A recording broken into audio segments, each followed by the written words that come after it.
Life doesn't have one or a few main characters. In reality, everyone has the opportunity to live their life as though they are the main character of their own story. We can all choose to see the so-called problems we face as masked opportunities to improve ourselves, while also making decisions about how to act based on what we want our lives to be, instead of based on fears of what could go wrong. Also, while living exciting and satisfying lives as our own main character, we'll often feel driven to be helpful supporting characters in the lives of others. We want to share with them how we overcame the challenges we faced, thereby helping them do the same. Unfortunately, it is common for many people to not acknowledge themselves as the main character of their life. Many will fall into patterns and routines that keep them from ever taking risks that can turn their life into an exciting adventure, and they become little more than background characters in the lives of others. Even these people can be woken up though by seeing enough examples of others living from a true sense of drive and purpose. An event like the Unitalia Vigilants Exhibition Tournament is packed with inspiring people who are living their lives as their own main character. The people competing in these sorts of tournaments are often, to at least some degree, aware of the benefits of pushing themselves and living from deliberate action. To be a fly on the wall at an event like this could have you witnessing glimpses of the lives of many inspiring people. Enough so that it could be difficult to enter a space like that and not try to spend time around as many of these different people as possible. It is not only the superpowered athletes who compete in these tournaments who are inspiring though. Even the orchestrators of this particular event live with a strong sense of purpose. Chanel Fuego and Kaya Palaya both stood outside the main entrance to their venue, the Coherent Stadium, as crowds of excited patrons poured in on day one of their event. Chanel was beaming with pride at the sight. Kaya too was excited, but also had far more nerves about everything going smoothly. "We should really get back inside. I want an update from the security staff. There was some kind of delivery mishap with the Fortitude field chips, and we still haven't heard back from that one amateur doubles team about their arrival." Kaya was swiping through the schedule on a tablet, about to head back inside, but Chanel put an arm around her.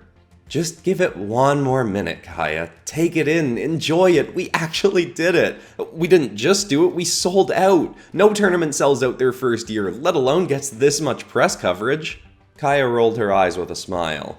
Yes, I know we're amazing and this is really cool, but if we want to sell out our next year and the year after that too, we need to make sure everything is under control." Chanel held tighter as she tried to walk away again. "It's impossible to control everything, Kaya, but no matter what might go wrong, we're going to make sure this week's event is one that nobody here will ever forget." Before Kaya could say anything else, a voice spoke behind them. "I have no doubt that'll be the case, beautiful." They both spun around and Chanel bounced on her toes as her new boyfriend, Carter Sahayak, walked up with his arms out. She leapt into them and kissed him. "What are you doing here? Shouldn't you be inside getting Freya hyped up?" "She got to chatting with Mr. Beaton, so I thought I'd come give you a good luck kiss before everything got underway." She grabbed his face and kissed him again. "Very much appreciated, handsome." She was about to say more when she noticed a group in the crowd behind Carter. "Oh, over there! Hey, Mr. Inouye, Mr. Knight! Come on, Carter, you're gonna love these kids. Especially one of them. He's got major MCE. Carter tilted his head. "MCE?" She grinned as she pulled him towards them. Main character energy. He laughed and followed along. Kaya used that distraction to slip away and get back to work as Carter and Chanel sped over to a group of 2 men and 3 middle schoolers, as well as 4 Biunites, the superpowered creatures Unitalia was famous for. One of the 4 creatures Chanel didn't recall seeing when she'd scouted these kids for the tournament. They all looked happy to see Chanel's beaming smile, rivaled only by the smile of a boy standing next to a golden bipedal lizard Biunite with ice crystals jutting from its head and back. Other than the Global Vigilance champion she'd managed to get to come to the tournament, these kids were Chanel's favorite competitors at the event. "Carter Sahayak, I'd like you to meet 3 of our Naturally Bonded Biunite competitors, Akru Inouye, Junko Inouye, and Agama Knight, as well as Dai Inouye and Noah Knight. Carter here is the absolute angel who got Freya Sparks to come to our event." Before anyone else could speak, Augie stepped towards Carter and grabbed his hand. "Nice to meet you, sir. Is Freya Sparks here? I need to talk to her." Carter chuckled at the boy's forwardness, but before he could reply, Augie's father said, "Augie, as the global champion, Ms. Sparks probably has a lot of people wanting to talk to her at this event. She might not have time to chat with everyone. Augie followed up with, "Trust me, she's gonna want to meet me. It's either now or when I'm competing against her in the Global League in a few years." Carter chuckled more and said, "It's alright, Mr. Knight. I left Freya a few minutes ago talking to the Australian champion, Wallop Beaton, in the green room. Since you're competing as well, you can probably get in there to chat with her if she's still there." He quickly replied, "Thank you," then started to rush off. Chanel stopped him to say he needed to go get registered first and get him and his Biunite their fortitude field chips. Mr. Inoue also asked if he could have a word with Chanel's brother, Officer Triton Fuego, who was running security. With infamous criminal Bobby Blunt on the loose and him having a grudge against people who were naturally bonded to Biunites, Mr. Inoue was anxious to hear firsthand how security was being run. The group soon parted ways, with Noah taking the kids and their Biunites to the registration desk. They were about to be helped by a young-looking, smiley woman when she was pushed aside by a tubby man carrying a small box of fortitude field chips. "I've got these ones. Hi, kids. Full names, please." Before any of them could respond, Augie jumped in asking, "What's up with your face?" Junko smacked his arm. "You can't just ask someone that, Augie. What's wrong with you?" The man gave a forced smile. "Hey, it's alright. I forgot to put on my makeup today, and I guess it's noticeable." Augie still stared at the man curiously. He wasn't sure what exactly, but something looked genuinely off about this man, though no one else seemed to notice. Still, they all gave their names and were then handed fortitude field chips to be worn during the competition. While wearing them, as soon as they stepped into the arena, they and their Biunites would be protected from taking any lethal harm or lasting damage in their battles, only able to feel the pain of a hit. The pain over time would impact their will to go on fighting, and their fortitude would drop. If it dropped to 0, they'd black out and the fight would be over. This was all common knowledge to them from their middle school tournaments, but as Augie was handed the chip for his Biunite, Hodera, he paused. "Why do these look different? These are different shape from the usual fortitude chips." Akaru and Junko hadn't noticed, but upon inspection they saw that the ones for their Biunites were slightly longer and more rectangular than usual. The man replied, "Just a new model, kid. Safer than the old ones. Trust me, just got them in." Augie immediately tried to hand it back. "No thanks, I'll take a normal one for Hodera, please." The man stared at him for a moment. "Kid, it's really not my call. Just the way it goes, but they really are new and improved." Augie kept his hand held out. "Hodera will be fine with one of the old ones. Would you just take the friggin' chip?" I mean, it really ain't my call, kid. I'm just doing my job." Before Augie could say more, Noah put a hand on his shoulder. "It's alright, son. They wouldn't give them to use in a tournament this big without knowing they worked. Thank you for your help, sir." They walked away and Augie put the chip on Hodera, but wasn't sold on using it. Soon though, he was distracted from the ordeal as he walked into the green room, out of the crowds, and saw a few dozen competitors. His eyes scanned the room before falling onto the Australian champion, Wallop Beaton, in conversation with the global champion herself, Freya Sparks. Augie marched right towards them. Akaru tried to grab Augie, but he just went right on ahead. "Hello, Mr. Beaton. Hello, Ms. Sparks. I'm Agama Knight, and this is Hodera. It's nice to meet you." He interrupted their conversation, but Wallop just chuckled as he shook the kid's hand. "Bold little Ankabite, ain't you, mate? Good to meet you, kid. Cool-looking critter too, but hey, don't you need one of them bracelet things when you got yourself a Biunite?" Augie shook his head. "Bond bands are pointless when you can make a natural bond with a Biunite. The connections people make with those bands are fake, so they're never as good. That's why there aren't more Biunite fighters making it to the Global League. They're all using bond bands, so their bonds are worse, and they can't fight with their Biunites as good as me." Augie then shook Freya's hand, who was still taking in Augie's demeanor. "Ms. Sparks, how long do you plan on being the Global Vigilance Champion?" She was caught off guard by the question, but replied, I guess as long as I can, but since I'm trying more new fighting styles, my wins aren't as guaranteed as they used to be." "Well, stay in as long as you can. You're a super cool fighter, and when Hodera and I become the global champs, I want it to be because we were able to beat you for the title." Wallop started cracking up, and Freya couldn't help but laugh a bit herself. "I'll do my best, and I like your optimism." "It's not optimism, Ms. Sparks. Hodera and I are just better fighters than most people, so it just makes sense that we'll be the champions one day." This time last year, Freya would have found this kid incredibly annoying, but now she just found him entertaining. "Alright, fair enough. Have you ever been told that you're kind of a lot, Agama?" "Only by people who aren't very much," he replied without skipping a beat.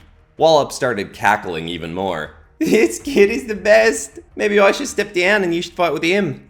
Augie's eyes glowed at that idea, but that wasn't a real option for the tournament as they were in different leagues. Being an exhibition tournament meant that not everyone there was competing for one prize. Instead, the event was focused around showing many different types of competitions. The biggest news was that it was the first tournament with significant press coverage to bring back doubles competitions, where two fighters would team up to take on another two. Some doubles leagues around the world had been picking up attention over the last few years, but none yet with this kind of publicity. Adding on to the intrigue of that was the fact that 4 of the biggest named fighters in the sport, who'd all just competed with each other in the prolific Unitalia Invitational Tournament, were going to compete in their first ever doubles match as the closing event. They were also each competing in a regular singles bracket throughout the event, but that wasn't being talked up nearly as much, and was basically being treated like more of a warm-up. Augie and his friends were competing in a Biunite specific youth tournament, starting with a classic singles bracket. Afterwards, the 4 highest ranked fighters of that would compete in a doubles match of their own. On top of that, there was one more amateur doubles league bracket occurring as one of the main events. It pulling from amateur leagues from around the world meant it wasn't nearly as high profile as the events Sparks would participate in, but still promised to be an interesting bracket. Still, even knowing he couldn't fight with Freya in the tournament, Augie reiterated that he was sure he'd fight with or against her someday. Wallop and Freya enjoyed more of the boy's boisterous attitude before he said, "I know you're both busy, but do you want to meet my friends too? I think they're too scared to come and talk to you." Augie pointed directly at Junko, Akaru, and their Biunites. They both looked away as if they hadn't been staring that entire time. Freya and Wallop both agreed, and the Inoue twins nervously introduced themselves. They had a brief chat before Freya said she had to be off to check on something before the day's events began. What she really meant was she wanted to see if she could get a moment alone with her new romantic flame. She wore a hood as she wandered around the venue, getting recognized a few times but doing her best to quietly sign autographs then go on looking. Finally, just outside the main security room, she found him, Officer Trayton Fuego, deep in conversation with a bearded bald man with a Biunite. Freya didn't know at the time this was the father of the 2 timid twins she'd just met. She only heard the tail end of the conversation as Mr. Inoue said, "So you don't think there will be any conflict with me having worked for Avaret then?" Trayton replied, "No, if anything, it could be an asset to the Protection Bureau. They're under investigation on multiple fronts, and you becoming a cadet could provide us with a lot of useful insights into their covert operations. It won't be a fast process, but especially now that you have a Biunite of your own, I think it is a brilliant idea, Mr. Inoue."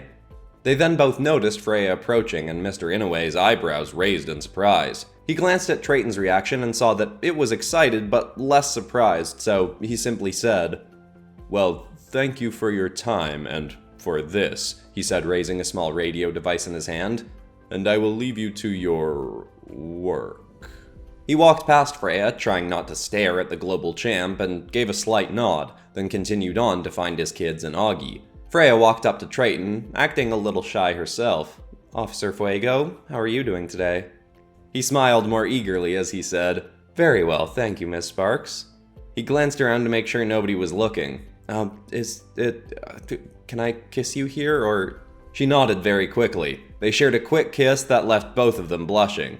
"Right, cool, great, you feeling ready to try doubles?" She nodded. "Yeah, I mean, I've got a bunch of fights before then, but I think I'm more excited to try doubles than I was for the Unitalia Invitational. How about you? Everything going smoothly? Any word on that Bobby Blunt guy?" He shook his head. "Unfortunately not. I was really hoping we'd have caught him before this tournament. Nikki and the other officers on site mostly think he'd be crazy to try anything at an event this stacked with security, but because it would be crazy, I think that's exactly why he might do it. This event is the first fully publicized tournament blatantly showing off naturally bonded Biunite fighters, which is exactly the kind of people Blunt was targeting. I think we need to be ready for anything, no matter how crazy it may seem." Freya suddenly thought back to the kids she'd just met. All 3 of them had natural bonds with their Biunites. Freya hadn't known a ton about Biunite partnerships before, but Carter had updated her on how a small revolution of bond ban-free fighters were starting to pop up in Unitalia. On top of that, this wasn't public knowledge, but Trayton had told Freya that the Protection Bureau suspected the Avaret Corporation, creators of the bond bans, had hired Bobby Blunt to try and make those with natural bonds look as bad as possible on the public stage, while also helping develop some kind of new, superpowered mechanical augment, referred to as Project Biomech. Freya said, "Well, I know what he looks like, so if I spot him," her whole body lit up in yellow sparks, "I'll let him know what I think about the time he almost killed you." He grinned. "You could get in a lot of trouble for attacking someone with your powers outside the arena, even a criminal like Blunt."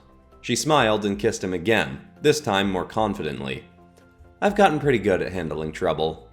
Trayton would have loved to spend the rest of the day sneaking off with Freya, but he still had lots of work to do. They parted ways so Freya could go to her first bracket of her singles matches, and Trayton went to find another of the Naturally Bonded Biunite competitors, the only one of the fighters who had actually come face to face with Bobby Blunt herself. Trayton found her in the green room after many of the fighters had gone out to watch the first fights. There were still a few Biunite competitors in there, including Augie, who was talking intently with one of the kids who did use a bond band. He seemed to be investigating the neck of that kid's Biunite. Trayton hadn't met Augie yet, but knew plenty about him from his sister Chanel talking about how unique he was. He intended to go up and introduce himself after talking to Camille. Camille Hodzia was there with her Biunite Kamaua, as well as her two friends who'd also gone up against Blunt, Hendrik Rocco, Rosie Lazaro, and their own Biunites. Her friends weren't competing in the tournament, but they were there for moral support. Trayton walked up, standing tall and proper, but giving a warm and friendly smile. "Camille, Hendrik, Rosie, of course your Biunites as well. It's good to see you all. Feeling ready, Camille?" She nodded.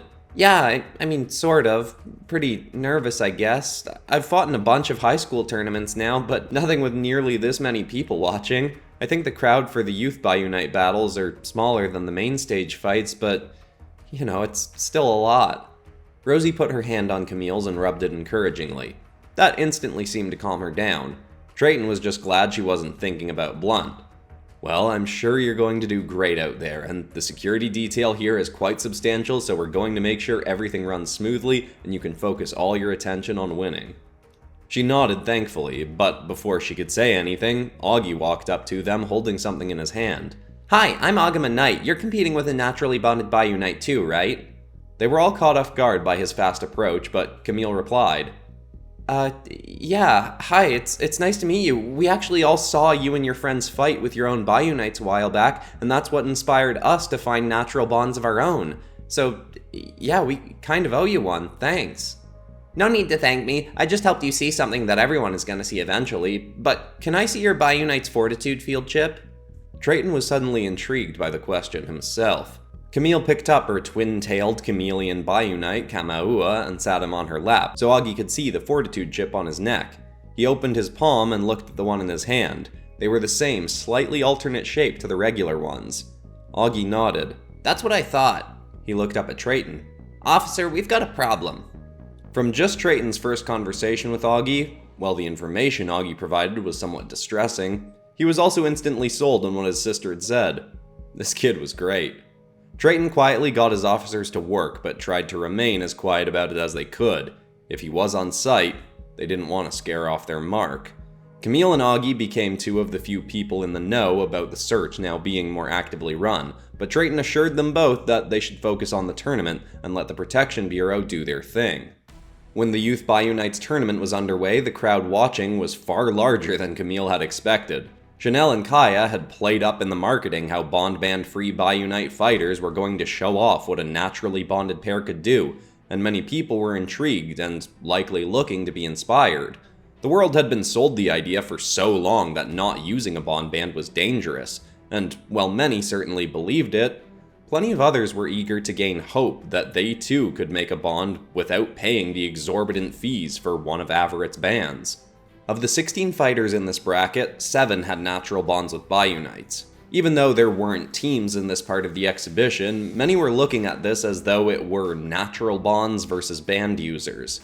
Unfortunately for anyone there to cheer for bond band users, their Vigilants wouldn't be making it very far up the bracket.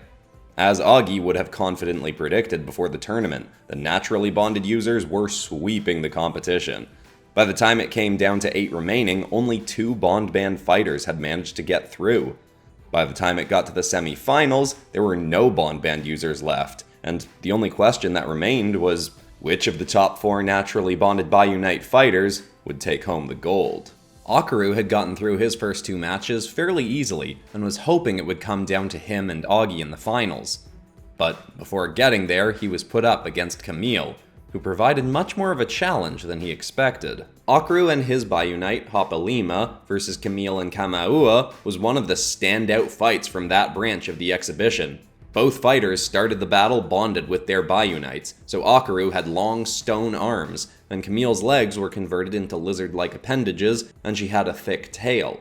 The arena they were fighting in was covered in grass and dirt in the middle, and surrounded by boulders of varying sizes just inside the metal walls of the arena that led up to the crowd watching from about 20 feet above. To protect the crowd from flying projectiles, there was a translucent, nearly invisible barrier that domed over the field between them and the fighters. The Coherent Stadium also had open-air arenas, so the bright midday sun beamed down on the match about to begin. When it started, Akaru used his massive hands to fling himself off the ground into the air above Camille. He spun like a top towards her with his palms spread out, ready to smack her across the arena. She let him get close, nearly hitting her, then her legs converted into the dirt she was touching with her feet. She sunk into the dirt beneath her up to her waist, and Akaru's spinning slap missed her as he landed on the ground behind her. Camille sprung out of the dirt into a backflip and smacked Akaru with her tail. He managed to turn his stone shoulder into the path to block it, but he was still flung back into a boulder. He quickly recovered and wrapped his stone hands around the boulder, then raised it above his head. He hurled it with surprising speed towards her, but Camille leapt up and landed on the rock as it continued across the arena. She quickly absorbed the stone material, converting her legs and tail to rock, and leapt off it back towards Akaru. She rolled across the ground just in front of him, used her tail to fling herself upwards, and kicked him in the chest. He flew back and smashed into the arena walls. But Camille was on him again soon. She kicked a foot right towards him, but he dodged aside, and she struck the wall. As soon as she did, though, her foot turned from stone to metal. She swung it sideways and smacked Akaru against the side of the head, sending him rolling across the wall. Camille jumped up into the air and flipped again, swinging her tail once more down towards Akaru. But this time, despite being disoriented, he thrust a hand up and caught her tail. He swung her over his head and slammed her stomach down onto a boulder, knocking the wind out of her. He flung her over again and slammed her onto the dirt on its other side, then swung her up, smashing her face first into the wall of the arena. The crowd was going wild for their entire brawl. But, up in a maintenance room with a small window looking out over the action, the chubby-looking man from the registration desk was also intently watching, with his thumb twitching over the dial on a remote. Alright, come on, there's no reason I couldn't do it now. It's a good fight, ending it here would really stick it to that Camille kid. No. But, if you don't make it to the final round, I'm gonna be kicking myself for this. But it ain't about me. Hope you're watching, Mr. McCade. You gotta be impressed, alright. Camille certainly would have been more anxious about winning if she knew about the man watching and waiting, but she reveled in the applause as the crowd cheered her on.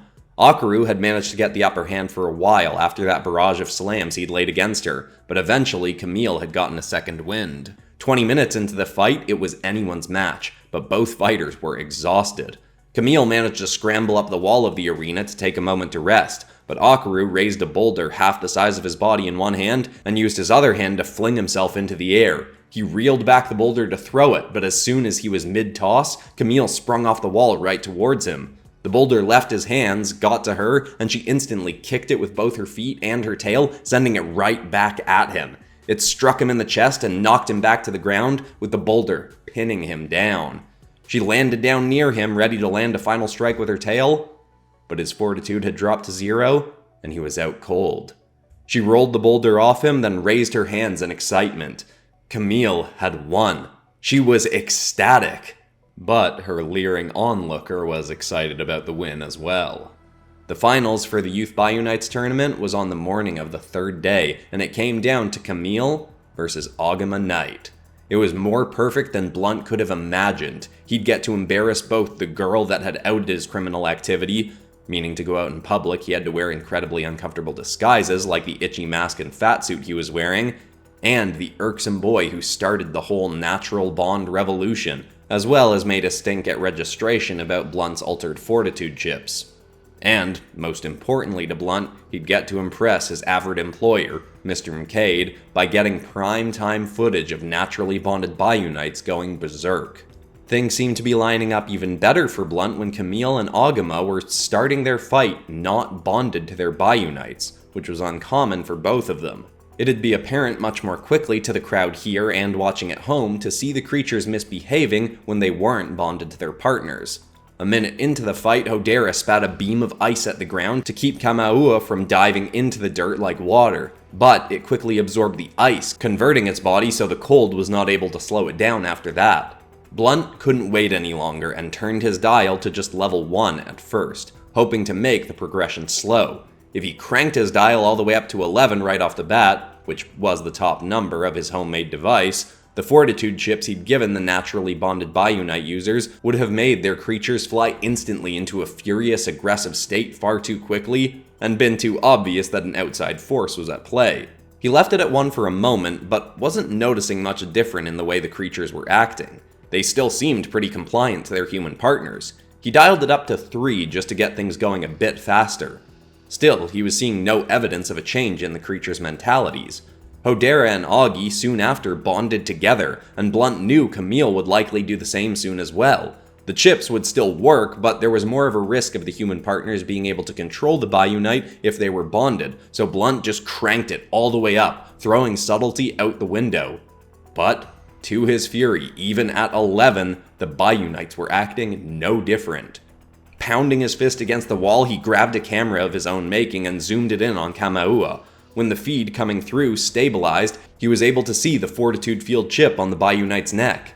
It wasn't one of the ones he'd given the kids. He then noticed fast movement in the halls behind the crowd on the opposite side of the arena. He zoomed back out a bit and looked through the camera to see Protection Bureau officers talking on their comms in a full sprint.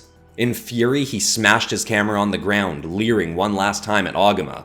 "I don't know what you done did, kid, but you just hit the top of my list of little rats that I'm gonna drown." He tossed his dial to the ground and marched out of the room. He made his way to the stairwell and was headed down it as Protection Bureau officers came storming up, rushing past him. Through one of their comms, he heard, "Camera in the room is scrambled, but he's still in Maintenance Room B. Don't enter without backup." Blunt pretty quickly pieced together what had likely happened. Augie had told the officers about something being off with the chips given to the naturally bonded Biunites. They then replaced them with normal ones, and figured out how to trace Blunt's location through the chips once he activated them. He had been smart enough to toss his remote, which was sending out the activation signal, but still, Blunt kicked himself for not taking the extra time to make his chips identical shape to the normal ones. He thought the difference was subtle enough that nobody would notice. Unfortunately, he didn't know Agama Knight very well. When he'd gotten past the officers and nobody was looking, he pulled down part of the fake flesh covering his illegal augment arm and flicked a switch on it that he'd recently installed just in case. He pulled the fake skin back up and continued through the site. By the time Blunt got downstairs, he'd figured that the officers had likely found out that he'd ditched his tech and gone, so he started speeding up. He shoved open the door and almost ran directly into Noah Knight, Augie's father. Noah clearly recognized the man, and his hand twitched, making Blunt notice a Protection Bureau radio held in it. Blunt should have kept moving, but was far too eager for revenge on Augie. "Ah, what the heck, you can be my example to the kid of what happens when someone snitches on Bobby Blunt." Blunt's right arm suddenly burst into sparks of green electricity, and the fake rubbery flesh on his arm started to melt away. To Blunt's surprise, Noah didn't raise the radio, as Blunt raised his sparking arm towards the man's face. Instead, he just called out, "Die?" Blunt replied, "Oh, you're gonna die alright." But that's not what Noah meant. Blunt was suddenly punched in the side of the head by a massive, furry steel fist. He rolled across the cement and slammed into a pole. If his augment arm didn't provide his full body with some elevated durability, he likely would have been unconscious, but he quickly picked himself up as his assailant approached. "This may hurt my chances of becoming a Protection Bureau officer, but I'm going to show you what happens when you threaten the safety of my children, my friends, or their Biunites, Blunt." Dai Inoue stomped towards Bobby, bonded to his own Biunite, Unitalia. He had 2 burly metal arms up to his shoulders, and a somewhat out-of-place looking mane of luscious black hair draping down from his once bald head. Noah called through the radio and was alerting the Protection Bureau of where Blunt was. He didn't have time for a fight. He thrust his augment arm forward and shot a burst of lightning at Dai. Dai put one palm to the ground and stuck the other forward. The lightning went right through him into the ground, and he kept coming. Blunt activated a different function of his arm, and a red translucent-like construct wall appeared between him and Dai. Dai punched it and shattered right through it in one hit, then grabbed Blunt by the shoulder. Blunt quickly headbutted Dai, but the man's head just briefly bounced back before he smashed his own forehead right into Blunt's nose, instantly sending blood shooting out of it. "Oh, that's pretty hot head you got there, but is your buddy back there as tough?" Blunt thrust his augment arm past Dai towards Noah, and green lightning burst out. Dai tried to knock Blunt's arm off aim, but the shot was headed right for its target. Luckily, the approaching bolt slowed down just before reaching him, and Noah was pushed out of the way. The green lightning then merged with a field of blue lightning and absorbed right into the body of Freya Sparks. "You know, I really wanted to see the end of that Augie kid's fight, but now I'm glad I stepped out when I saw the protection officers running around. You tried to kill Trayton." "Sure did, girlie. What's it to you? And what's the most boring world champ in Vigilance history gonna do about it?" She looked at Dai and nodded her head backwards. He seemed to understand and hurled Bobby towards her. While he flopped through the air, Blunt made a large red light fist appear around his own. He tried to punch Freya in the head, but she slowed him with her blue electric resistance field, stepped aside, and punched him in the side of his head, knocking him to the ground again. From the ground, his arms started sparking green once more, but she stomped on it, then grabbed the green energy core she could see through the melted rubbery flesh and ripped it out. "Give yourself stolen augmented powers all you want, Blunt. That doesn't make you a good fighter. You're still worthless against people who actually train to use their gifts." The sarcastic smile Blunt had maintained till that point vanished. "Worthless? Worthless, huh? Let's see who's worthless now that my plan B is here." As he said that, Freya's eyes darted up to something approaching across the parking lot. It was some kind of writhing mass of liquid metal, almost looking like a bigger version of Blunt's augment arm had been chucked into a blender and melted down. She aimed her palms, shifted to her yellow electric combat field, and fired a bolt of lightning at it. But the mass just absorbed it and kept coming. It flung itself forward and thudded right onto Bobby on the ground. He then thrust his fist towards Freya. She saw it coming and switched back to her resistance field, but as his arm converted to a massive liquid metal limb, it didn't slow down at all. It struck her in the stomach and sent Freya flying backwards. She thudded into the wall. Dai tried to run over and grab Blunt, but he aimed his new massive metal appendage, and the barrels of a minigun popped out of it. It was surprisingly quiet as it fired, but he started unloading bullets towards Dai, who crouched down and held his metal arms out to protect himself. As Bureau officers emerged from the building, Blunt ran off, firing backwards. Freya, Noah, and the officers dove to the ground behind cover, and by the time they could look up to see where Blunt had gotten, he was tossing away a manhole cover and leaping down into the sewer system. Protection Bureau officers went in after him, but he was gone. He'd planned out multiple escape routes and soon was back on the outskirts of the city, hiding away between 2 dumpsters and an alley, still fuming. "Worthless. Worthless," she says. "I'll turn you into electric paste and show you who's worthless, you sparking rat punk." He tried to regain his composure and pulled out a phone, dialing Mr. McCade. He wanted to make sure he could tell the story before McCade heard it from whatever news sources learned. "Hello?" "Hey, Mr. McCade, look, so I know you told me to back off a bit, but I thought I could get that footage of the Biunite kids by—" "Who is this?" Mr. McCade interrupted. "Yeah, haha, very funny, it's Blunt, but for real, I went to the exhibition tournament and If by that you mean you're the criminal Bobby Blunt, I'm not sure why you're calling this number, but you would better hang up this instant or I will trace this call and inform the Protection Bureau of your position." Blunt's lip trembled. "After all the work I done did, you seriously gonna do me like this, McCade?" "Any affiliation you think you have with myself or the Everett Corporation is a figment of your delusional imagination. Goodbye." McCade hung up. Blunt pulled the phone away from his head, shaking. He crushed it in his hand, then threw the pieces against the wall. "Delusional, am I? Worthless, am I? Alright folks, how's about we see if the adoring Vigilants crowds out there watching feel the same way? Blunt trudged off to make a new plan. Well, back at the tournament, Fuego and the others were all hoping they'd seen the last of him at the event. Luckily, much of the crowd had been roaring and cheering on Augie's victory against Camille when Blunt's attack had occurred. They did inform people at the event about what had happened, leaving out some details, and the Protection Bureau sent in another team of officers to increase security even more for the rest of the event. Chanel and Kaya worried that there may be significant drop-off, but luckily the crowds were only reduced by about 5% the next day.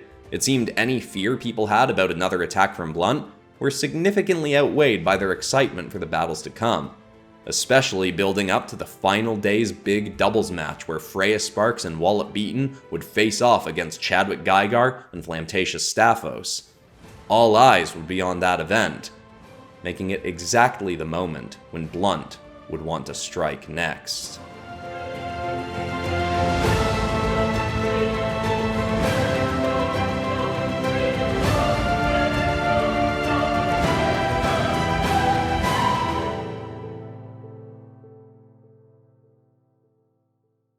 Well, I really hope you all enjoyed part 1 of the Vigilance season finale, and I'm super excited to get into part 2, and you won't have to wait very long for it because it's coming out on Friday.